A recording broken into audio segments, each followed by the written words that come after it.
One of the things I see folks talk about sometimes, a couple of years ago, like people putting up videos saying modeling is dead. When the quad cortex started to kind of ramp up in pace a bit, and at that time Kemper was still, doing stuff.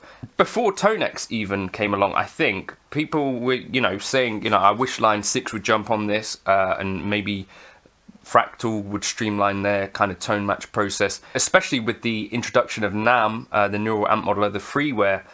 We're starting to see now that profiling capture is kind of splintering off into lots of different pieces. There are, I think, some major issues with capture and profiling that I kind of wanted to discuss in this video, and why it's not necessarily the magic bullet that I sometimes hope it would be. Let me know in the comments if you're someone who's really, really set on capture and profiling, if you always had better results than modeling. I'd love to know your thoughts. This channel is supported by TrueFire. TrueFire is an online library of lessons from some of my favourite players. There's thousands of lessons on there. You can use the promo code JNC40 to get 40% off of any of their courses.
2011 comes along, the Kemper's in for the ride, and it's kind of a bit of a game changer, and within about a minute you can get a sound really quite close, it seemed close at the time, to a source amplifier, a source pedal, a whole rig captured.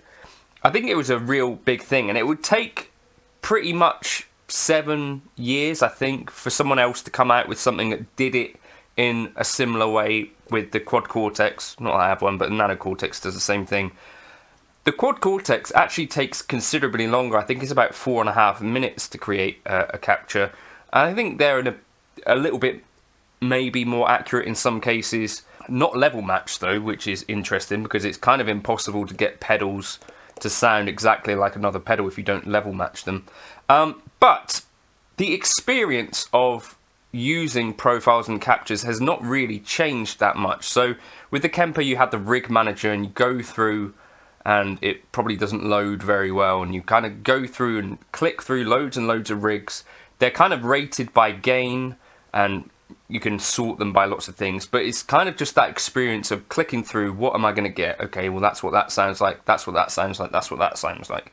I used to make demos for Kemper tones, and that was basically the experience. That I don't feel like I enjoyed it that much. It felt like you're just clicking through some stuff and it's like, well, that works for me actually, that does, not sure about that. Now that things are even more plentiful, you add in additional complications, like with the quad cortex and the nano cortex, where it's like, right, I'm going to go through the cloud, I'll find some presets that I like. Okay, well, this capture sounds good, this capture sounds good, does it need an IR? So they've had to sort of work around bits and pieces here, like some captures have an IR, some don't, so they've kind of got their like tag system and you can allocate what is what. So things have kind of developed slowly, but not in a way that I think is particularly great for the user still. And likewise with Tone X, it's a very similar situation to like the rig manager where you're going through and stuff like that. The place where I think it kind of excels, probably for me, the best example of this, I think, is like Tone X with their Dumble captures and that sort of thing, because that feels closer to what like an ideal experience would be, where you've got a skin that kind of looks like the amp. It's professionally done captures in a studio with a piece of gear that basically most people wouldn't ever have access to. And it's kind of cool to play through some of that stuff, but it's still kind of clicking through and you're thinking, right, well, what is that going to sound like? What does that name mean? It just names a little indicator of how much gain there is, or it says clean, high gain, drive. You just don't know what you're going to get. So I guess in some ways it is encouraging you to just listen and kind of tone chase in that way. But I don't think it's the magic bullet. Now, the other thing is personal captures. So for me personally, if I know what I'm capturing and I know what the thing that I wanted it to sound like should sound like, then actually it's a pretty exciting experience and pretty cool. So, you know, I could capture, for instance, the Pro Reverb. I did that with the Quad Cortex one time, or this Marshall style head or Friedman Dirty Shirley style head, done that as well, or my Van Wilden Royal Overdrive, or, you know, the Universal Audio Enigmatic. I can capture these things and then go, oh, wow, that's the sound that I was playing through, or that's a really good tone. So I think that is kind of the shining point for me in general of like capture and profile, is that you can quickly translate one tone from one device to another. But I think the kind of key there is that you need the device there in the first place, and you need to dial it in yourself to be what you wanted it to sound like, and then you end up with a capture or a profile that you probably are going to really enjoy. What that doesn't necessarily mean is that anyone else is going to enjoy it, and that's kind of like the part about this capture profiling modeling stuff that I think is the difficulty. So with the modeling, yes, it might be a more hands-on approach to actually getting those tones, but you might be more likely to get the tones that you're looking for. It's kind of my experience, rather than kind of loads of user-generated stuff. If you go through, for instance, the Line 6 custom tone, I think it's very much a similar experience to going through and searching for kind of the presets and captures and stuff that you like from these capture and profile devices. It's kind of like, well, you never really know what you're going to get. It's kind of tricky.